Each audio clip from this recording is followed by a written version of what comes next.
near Ukraine's border on this. Good to see you, sir. Thanks for joining us. Thanks for having me on the show.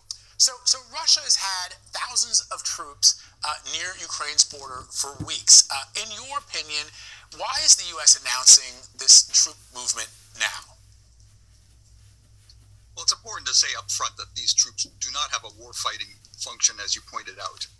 They're not going to move in Ukraine. They're not going to confront the Russians. So headlines that these are designed to counter the Russians are really inaccurate.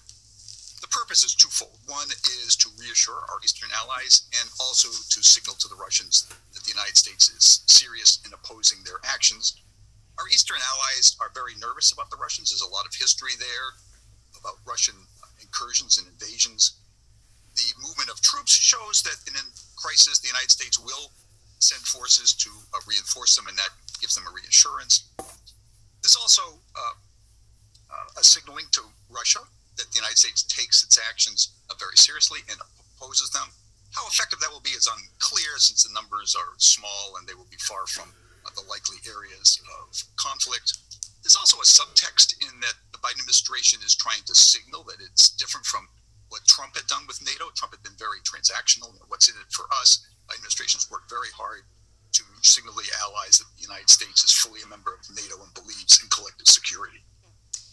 So that explains what they may be doing and the messaging that is being sent out, but still the timing. Why now? Russia has been suggesting, as you know, Russia's counter argument is, we're not provoking, the U.S. is provoking. And doesn't this sort of feed into that argument? Why now, when it certainly appears as if there are still attempts at diplomacy?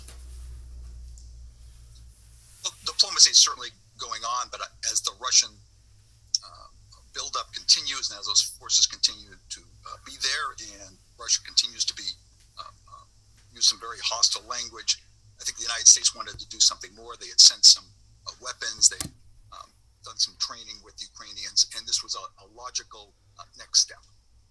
So, Colonel, let me ask you the question. You specifically referenced NATO and the relationship that President Biden is trying to rebuild with our allies, given the way that President Trump sort of treated and talked about NATO. If this movement of troops is not meant to put them on a war footing, how prepared is NATO what is NATO prepared to do should Russia decide to invade Ukraine? Sort of a short-term and long-term answer to that.